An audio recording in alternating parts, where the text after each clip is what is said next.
I just want to read actually a psalm. I want to start. This is actually the hallmark verse of our ministry, and I just felt like it was a very comforting psalm for anybody in this room that is going through grief today or loss today. I'm just going to read this to start. The Lord is my shepherd; I shall not be in want. He makes me lie down in green pastures. He leads me beside quiet waters. He restores my soul. He guides me in paths of righteousness for his name's sake. Even though I walk through the valley of the shadow of death. I'm going to read that part again. Even though I walk through the valley of the shadow of death, because that's what we feel like a lot of times in grief, I will fear no evil, for you are with me, and your rod and your staff, they comfort me. You prepare a table before me in the presence of my enemies. You anoint my head with oil. My cup overflows. Surely goodness and love will follow me all the days of my life, and I will dwell in the house of the Lord forever.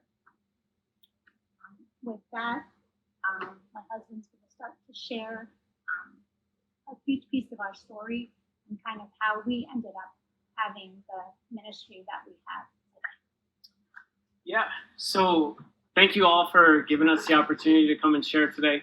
I will choose my words very wisely because I don't do very good not putting my foot in my mouth just with one woman in my life, and the fact that there are so many of you in here today. I was already going through one of my jokes that I was going to open with before we got here, and Jen said, not a chance, don't even try that one. So we'll let that one be. But I'm excited and really honored for the privilege to share with you guys. Like Jen said, our journey has been very unique. But what we have found in our journey is that while it's been unique, we're not the only ones that have experienced the grief and the sorrow and the sadness that we've walked through. About 8 years ago, I guess you can say, our marriage really got hit with what felt like one catastrophe after the next in a very short period of time. Jen's sister, like she mentioned, with it being Breast Cancer Awareness Month, Jen's sister, who was about 31 at the time, she had just given birth to our niece, and she went to the doctor because she felt like she was having a clogged duct. I can share the story in a little more detail in this environment than I can when we did on our marriage retreat. It fits here. It's nice.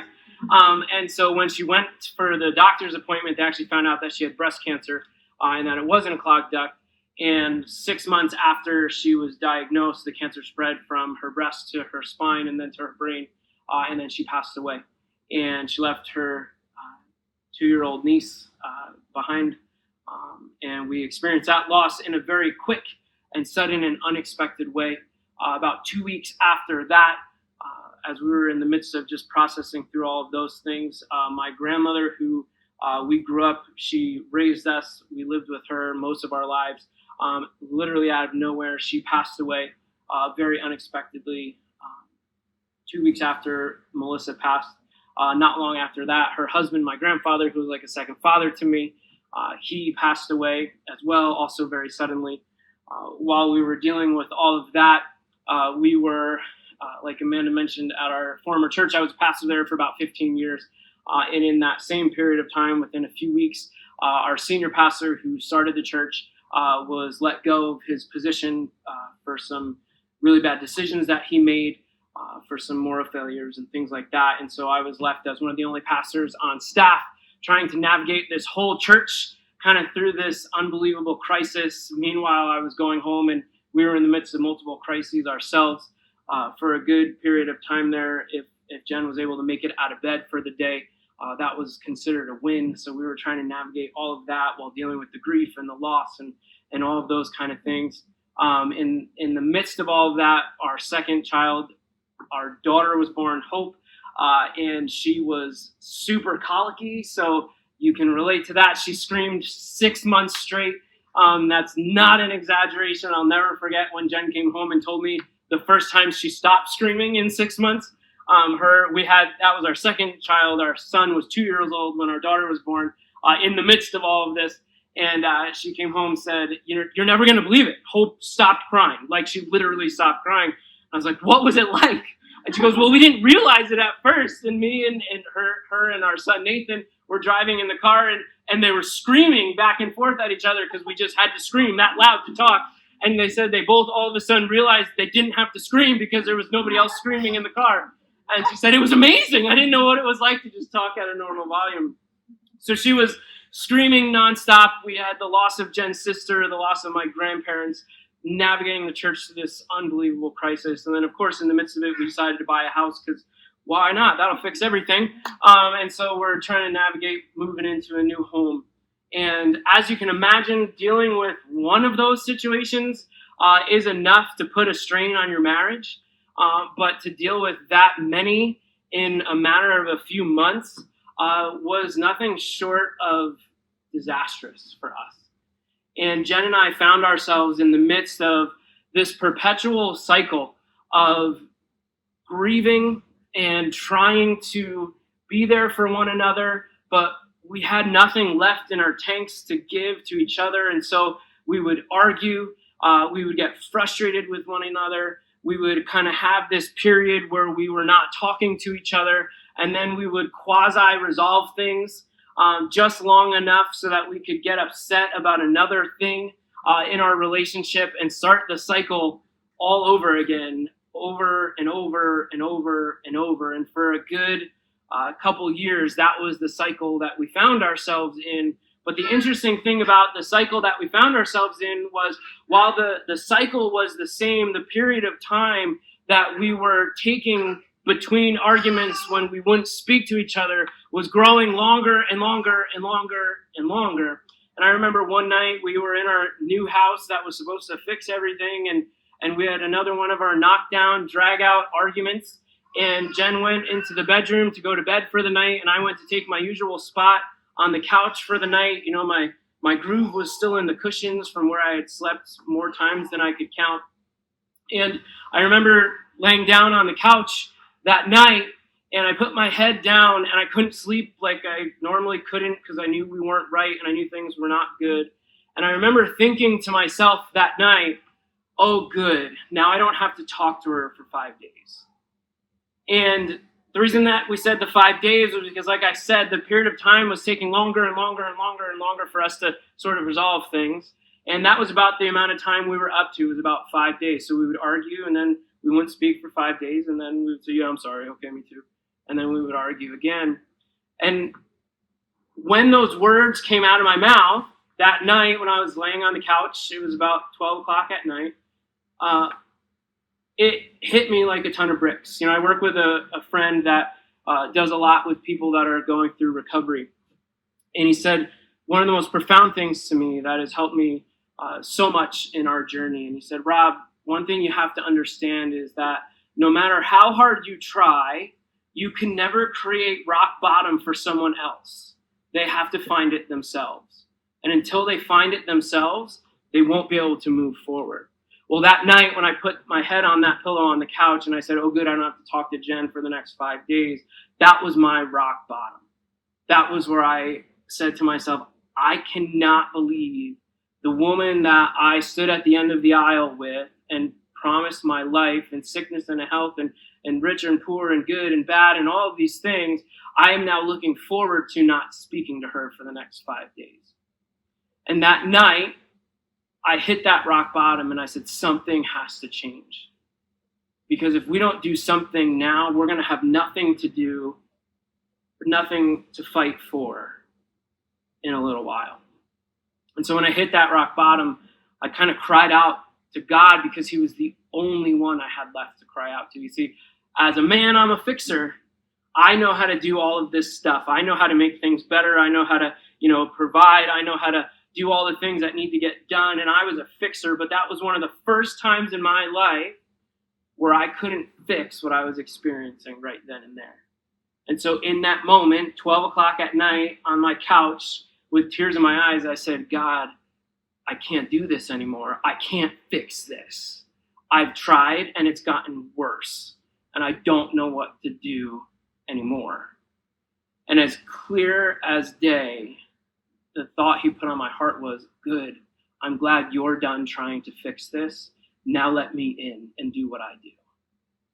And it was that night where I decided that we were going to make some changes because we couldn't keep going this way. It wasn't working. And I was tired of fighting about my marriage, and I wanted to start fighting for it. And so Jen woke up the next morning, and I said to her, look, you have absolutely no reason to want to do this with me. Like, I know we've burned most bridges between each other. It's not pretty. It's been a mess. But if you're willing, will you try, and can we do this together? And can we start this journey and start fighting for our marriage? And thankfully, by the grace of God, and only by the grace of God, she agreed. And so that day, we decided that we were going to start fighting for our marriage. And we had to make some really significant decisions and some really significant changes to our lives. And Jen was going to share a little bit more about what that looked like. First thing we did, and the thing that I agreed to, I didn't agree to working on our marriage. I agreed to a free trip to, not free, but a trip to Nashville. So what Rob had done was he was listening to the pastor in, I don't know where he was from Canada. And they were offering a weekend away, small, intimate group of like a bunch of couples. And so it was in Nashville, and Rob had signed us up, I guess, apparently for this retreat. And apparently we didn't know it, but it was like a real intimate level retreat of like just 10 couples. And every couple that was there was not just learning communication skills. A lot of it was like real heavy issues that you just felt like, I don't even know, half the couples that stood up were dealing with like, sexual addiction in the family, or they literally just were going to sign the divorce papers. And this was kind of like the last straw, and they were just going to kind of give it a go and try to come on a weekend like this. So we kind of at first were like, I don't know why we're here. This doesn't seem to kind of be like a connection for us. And then we realized slowly and surely, like, we could have been in those same situations also. And this was a way that God was really literally saving our marriage. So when he explained it to me, I said, okay, we'll go to Nashville. We'll be able to figure things out. And that was really where our journey started, our restoration journey. And not only was it just a retreat, but the focus was on us as a couple. And a lot of times we had to, after sessions, go back and really answer and ask really tough questions. We had to ask for forgiveness. We had to share the different things that we were holding back from each other that we weren't willing to do in the past, because it would lead to some kind of blow up or some kind of discussion because someone read it wrong or didn't understand it wrong. So the first thing we did was go on this retreat. And then after the retreat really made us start really thinking and really reevaluating and needing to refocus our lives. What had happened, and I think some of us were kind of sharing it even in the group, and I know it happens to all of us, is kind of our life started becoming about our kids. Not only that, but it became about everybody else in the world. As you guys heard, he was pastoring the church. I was helping in any way we can. And we just felt like, well, that person needs help. That person needs help. This person needs help. This person needs help. That person needs help. And we realized, like, we were going out and rescuing everybody else. But our family at home was struggling. And we were struggling. So we had to really realize we can't be rescuers to everyone around us. I heard a quote one time, I think it was probably on Facebook, and I loved this quote. And it said, and I butchered it, I tried to look it up and I couldn't find it, but if you want to go out and change the world, start by loving your family. And it really, really convicted me. Because I realized this person was asking for help. Sure, I'll be there, but you just need to be quiet, Ethan, because right now I need to worry about this person. Oh, you need to stop doing this because I'm worrying about these people. Now, maybe sometimes that was physically, but in general, that was emotionally. Everybody else was the priority, except my own family. And I couldn't figure out why we just couldn't get it right. And even him would say sometimes, like, you listen to everybody else. Everybody says you're a good listener, but I feel like you don't even want to hear me speak. And it was because I was spent.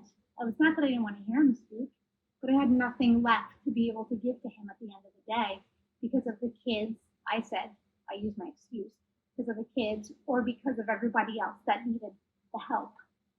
I just kind of had this mentality, yes, everybody else is more important than focusing on our family. And actually, what we ended up doing was also choosing to homeschool at that time. And the reason why we did it, this was like 4 years ago, 3 years, something like that. But we started talking about the homeschool journey because of the schedule, because of where we were at in our situation. We realized we had to turn our schedule upside down because we were just like, we would go into the weekend and like hyperventilate, being like, there's no way. We just came from a week like this. How are we going to be able to go into a weekend like this and be social and be able to do this and bring this one here and that one there? So we kind of started how to reevaluate the different schedules that we had in our lives. And one of them, again, was homeschooling. I also had to start doing what I call now a temperature check.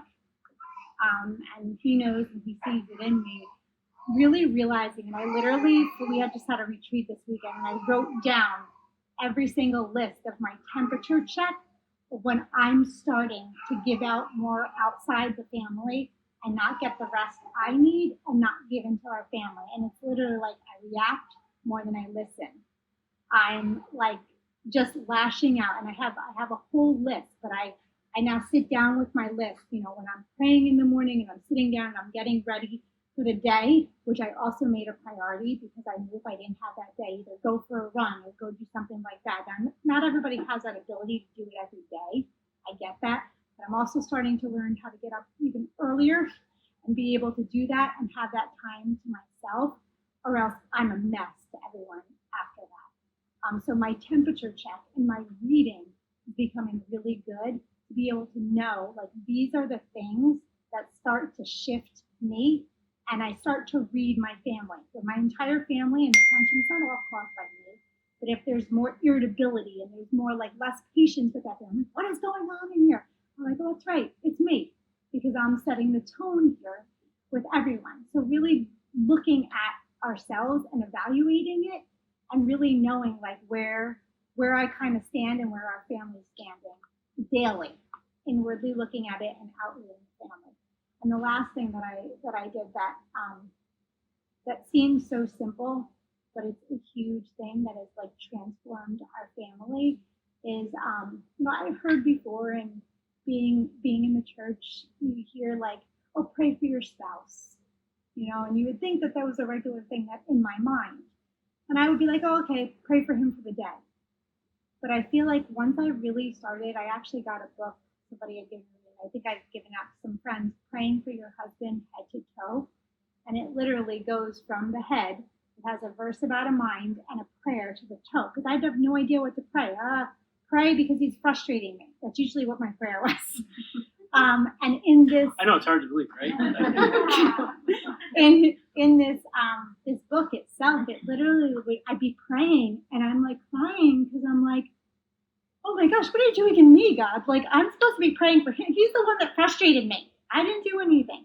And just really beginning to like pray for him intentionally. In the book, it would like show me like within the prayer itself, like maybe something he's struggling with, and this is why he's acting out this way, and this is why he's going. So it drew so much compassion in me that I was able to have more patience for him. And then at the same time, I didn't realize it. He had started reading a book, Praying for Power of a Praying Husband, right? Power of a Praying Husband. And just making a very intentional decision to pray. Now, it seems like, oh, it's a simple thing, but I'm telling you, like, I literally would read a prayer and it would say, like, he would say, I'm going to be home really late tonight. I have so much to do.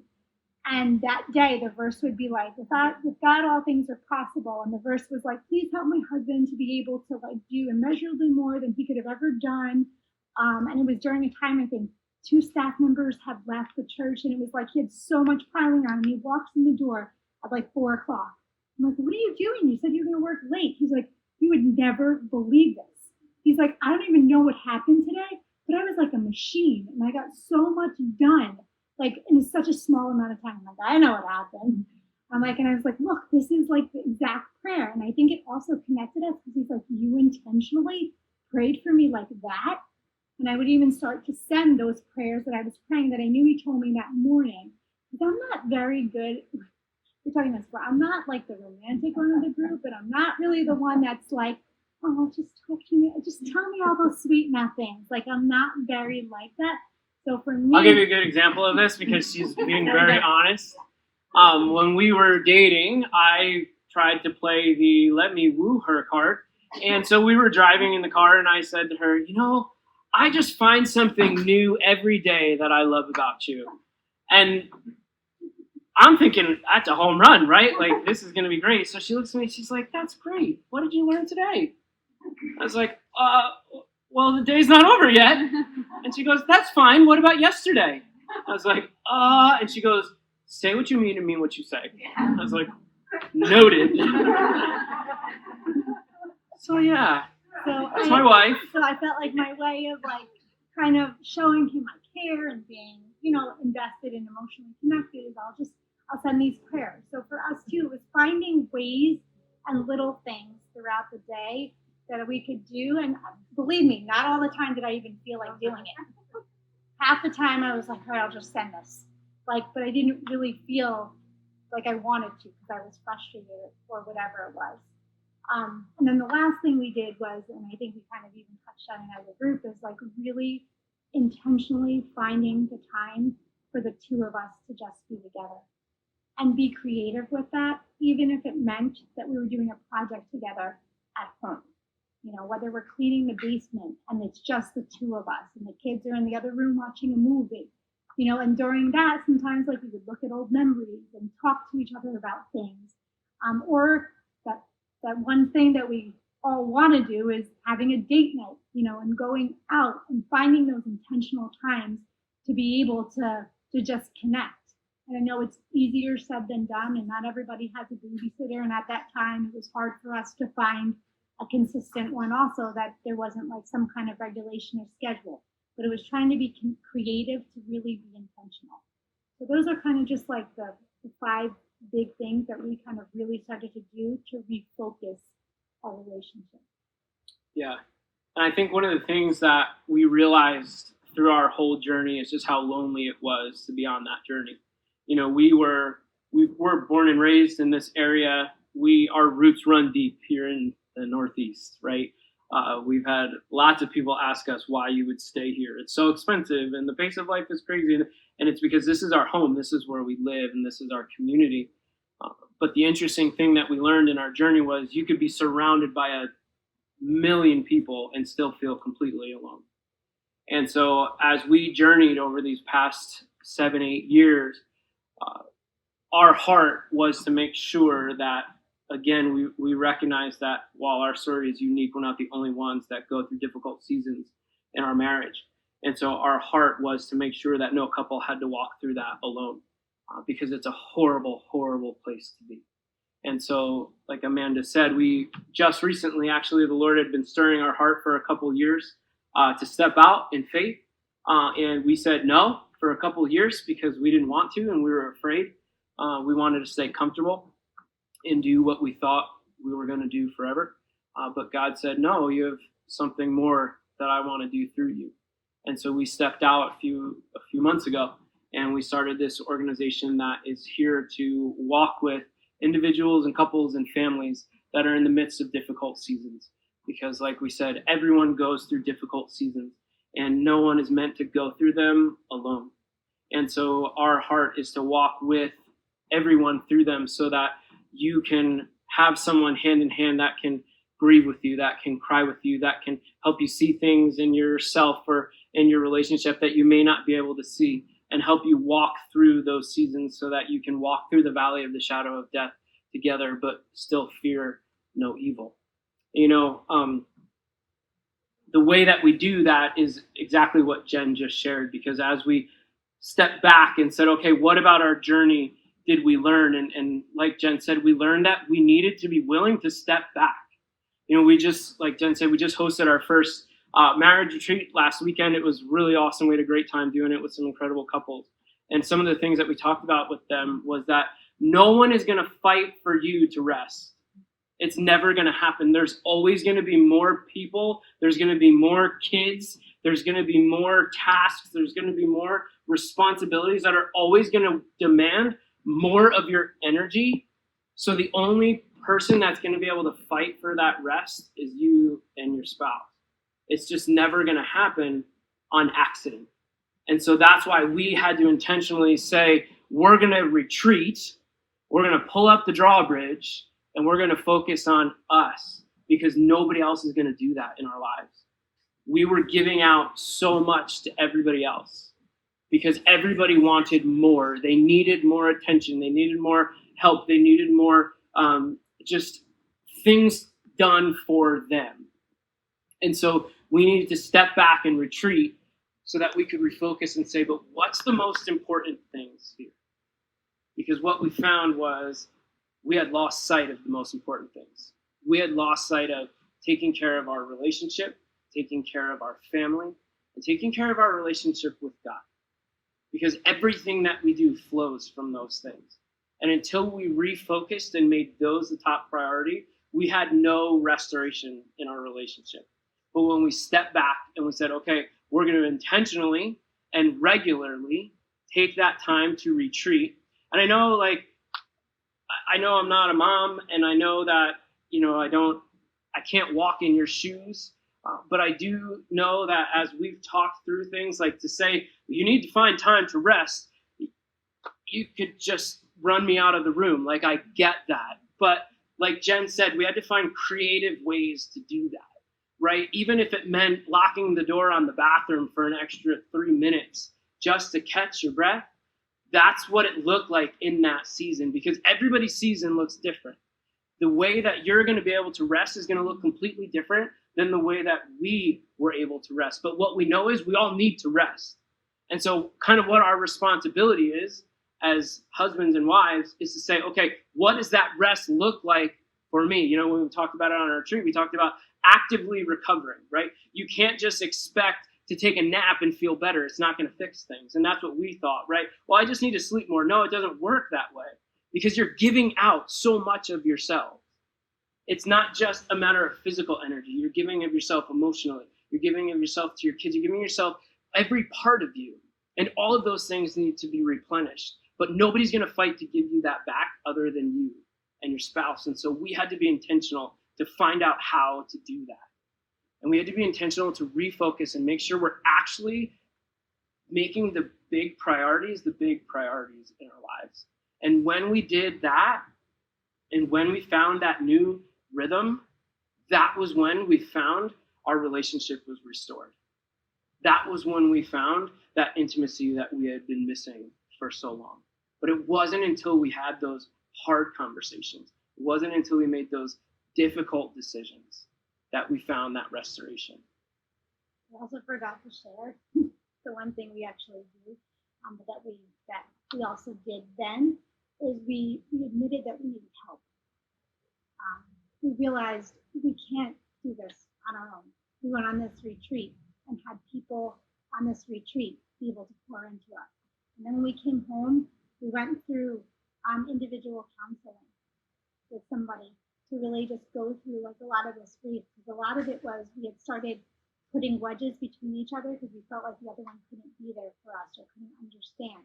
So just to be able to uncover and understand what's going on with us, deal with the grief, the stuff that I didn't even realize, but my mom had passed away now 16 years ago, and stuff even from then, and stuff from my childhood, stuff from his childhood, and different things just kind of all coming to the surface at once. So having people that kind of walk alongside with us and saying, we need help. I know so many times in this culture, especially, it's like, no, we're fine. We'll get through. We're fine. We don't need anybody. Like, we don't need a counselor. We don't need to talk to anybody. And it was the opposite of what we really needed inside. It was just somebody to just pour back life into us and pour something of refreshment. So that's one thing we do now too, but it's only because from prayer, from God, and from other people during a difficult season. We don't have any of this great advice here. We just know from all the failures that we had and all the losses that we had and all the different situations that we had that we messed up in. We had somebody walk along us and say, you can do this. You're okay. Keep going. Let's talk more. Let's figure this out together, and let's figure out how we can help you guys, how you can get back on that track again. So there's no, huge advice, but it was really important that we did go and talk to someone, whether that's counseling, whether that's just sharing with someone. That was something that we also did. Yeah. And again, that's our heart in what we're doing in this new season. I joke, but I feel like we have broad shoulders and comfortable shoes, and that's our heart, to be willing to listen and grieve with people that need it and walk along the long journey to find that restoration that God wants us all to have. And so our heart is to create space for families, for marriage, for couples, for individuals that are able to retreat from the insanity of life, refocus their hearts so that God can restore their souls. And so everything that we do in our ministry is to create that environment for people to be able to do that. We do that in a bunch of different ways. One way, like we mentioned, is we host these marriage retreats. We just finished one last weekend. It was awesome. We have another one coming up next month. Rumor has it that Amanda and Ethan are coming. I don't know if that's enticing to all of you or not so much, but we would love to offer that to anyone that would like to join us. We were talking, and we can do a little bit of a discount because we like you guys, and it's pretty cool that you would let us talk to you. So if you'd like to sign up, we have a few spots left. It's pretty quickly selling out, so we're pretty excited about that. But if anybody would like to journey with us, that's November 13th to 15th. We can talk more about that. And we also have another one in January if those times work for you better. But we have those retreats. But the other thing that we do is we just like to walk with families through difficult seasons. So you just cut me off all night tonight. Go for it. Just about the retreat. For some people, these retreats look very different from any other retreat that you've been on. This might be appealing to you. This may not be. When we were going through a really difficult season, and we went on this retreat, I'm an open book. I'll share anything. But when I'm in these kind of settings and on retreats and whatever, like, I don't want to tell anybody else my issues. I don't want to tell about my struggles. And the focus of the whole weekend of that weekend was for us to just be able to focus on each other. And it just brought my guard down so much that I wasn't going to have to be in a group session. Some people like to do that, but we kind of based our retreat somewhat off of that. So if anybody's nervous, am I going to have to share? The whole focus is for you to talk to your spouse. We don't put you in any groups. We don't ask you to share anything at all that you don't want to share except with your spouse. And we won't even force you to do that either. That's obviously up to you. So if that has held anybody back, we realized the biggest feedback we got this weekend was, oh my gosh, like, we didn't have to go in a group. I'm like, oh, I didn't even realize that was that big of a thing that would keep you from going. I mean, if you want to make relationships with other people, but that's not the focus of our marriage weekends. It's really to focus on each other and the marriage. And we actually even have a built-in date night / date, even part of the day in, which is just supposed to be the two of you. So just wanted to explain. Try to take out all the uncomfortable things that would make you not want to come. And basically, we were like, if we would feel weirded out by this, we're not going to do it on the weekend. And so that's how we built the whole weekend. So we get weirded out really easily. So you should be really fine with that. But if you're interested, we're not trying to make a push by any stretch. We're just saying this was something that was fundamental and was a real turning point in our relationship. And we know the value of it. And so we want to give that opportunity to anybody because we're all in difficult seasons. Hello, COVID. Like, happy 7-month anniversary of 14 days of Flatten the Curve. Like, it's insane what this has been, right? And so I guarantee you that your marriages are at a place now than they've probably never been. And there's nothing wrong with saying, hey, you know what? We need to step back for a little bit, and we just need to switch it up, and we just need to kind of break the routine and just get away and retreat so we can refocus and restore. And that's what those are designed to do. But again, like we said, not everybody is going to want to do that, and we totally understand that. But we also, another piece of what we do is kind of just walk with couples through the seasons, more on a 2-on-2, 1-on-1 basis. And so if that's something that you need just somebody to talk through, to vent to, like I said, we got broad shoulders. You're not going to freak us out. You can feel free to chat with us. We're not going to judge you. I joke it's like the Planet Fitness, like no judgment zone, judgment-free zone, or whatever it is. So if we can help in any way with that, we would be honored to do that as well, because you were not, if you can hear anything else that we say tonight, you were never created to go through these seasons alone. You were made to do it hand in hand with people that can walk with you. And so please know that we are here for you, and you don't have to figure this out on your own. And we will do anything we can to walk with you.